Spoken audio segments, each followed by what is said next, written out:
ہم سورہ آل عمران کی آیت نمبر 18 سے بیان کریں گے آپ کے سامنے۔ آیت کیا ہے؟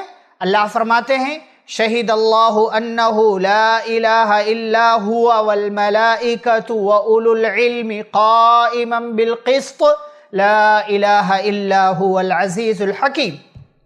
اس آیت کا معنی مفہوم کیا ہے؟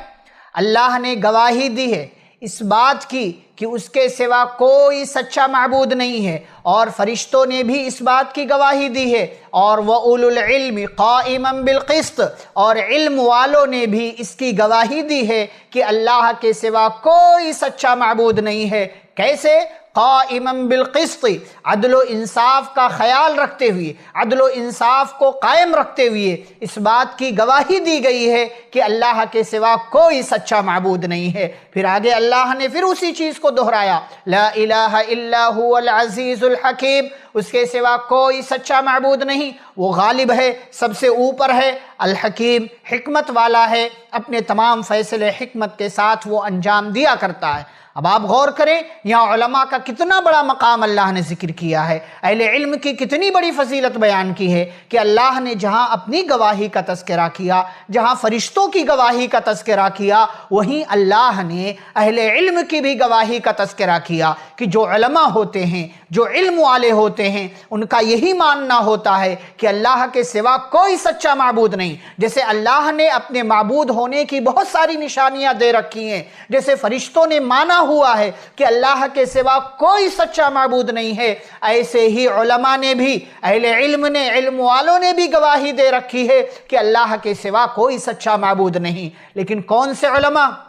وہ علماء جو نیک ہیں، جو ربانی علماء ہیں، برے علماء نہیں، علماء سو نہیں، وہ علماء جو علم کے مطابق فیصلے کرتے ہیں، وہ علماء جو علم کے مطابق عمل کیا کرتے ہیں، وہ علماء جن کے اندر اللہ کا خوف ہے۔ اور ظاہر سی بات ہے، جب ایک بندے کی نیت خالص ہو، اس کے اندر جب علم آتا ہے، اس کا شمار اہل علم میں سے جب ہونے لگتا ہے، تو وہ اللہ رب العالمین سے خود بخود ڈرنے لگتا ہے۔ اسی کو اللہ نے دوسری جگہ کہا، انما یخشی اللہ من عبادہ العلماء، اللہ سے اس کے علماء بندے ہی ڈرا کرتے ہیں۔ یہ ہے اہل علم کی فضیلت۔ پتہ کیا چلا؟ جس کے پاس علم ہوگا وہ ضرور اللہ کو اپنا سچا معبود مانے گا۔ اس کا اپوزٹ میننگ یہ ہے، اس کا مفہوم مخالف یہ ہے کہ دنیا میں جتنے لوگ بھی اللہ کے سوا کسی اور کو بھی اپنا معبود مانتے ہیں، یا اللہ کو چھوڑ کر کسی اور کو معبود تسلیم کرتے ہیں، در حقیقت ان کے پاس علم نہیں ہے، در حقیقت ان کے پاس جانکاری نہیں ہے۔ اس لیے کہ جب علم ہوگا تو کوئی بھی بندہ جس کے پاس علم ہو وہ اللہ کو اپنا حقیقی اور سچا معبود ضرور تسلیم کرے گا۔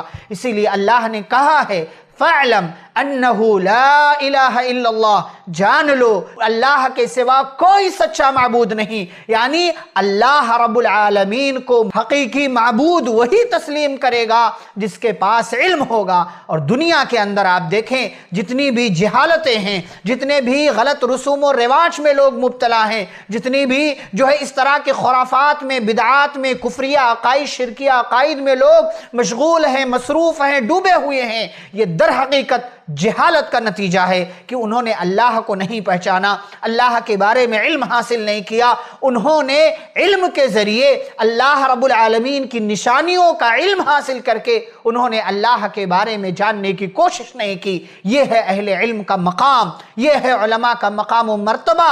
اسی لیے اللہ نے کہا یرفع اللہ الذین آمنوا منکم والذین اوتوا العلم درجات، کہ اللہ ایمان والوں کے مقام کو بڑھاتا ہے اور اہل علم کے مقام کو بڑھاتا ہے، ان کے درجات کو بلند کرتا رہتا ہے۔ تو اگر آپ حقیقی معبود کی تلاش میں ہیں، اگر آپ اپنے پالنہار کو، اپنے رب کو، اپنے پروردگار کو، اپنے مالک کو، اپنے خالق کو جاننا اور پہچاننا چاہتے ہیں تو علم حاصل کریں، علم والوں کی صف میں اپنا شمار کرائیں۔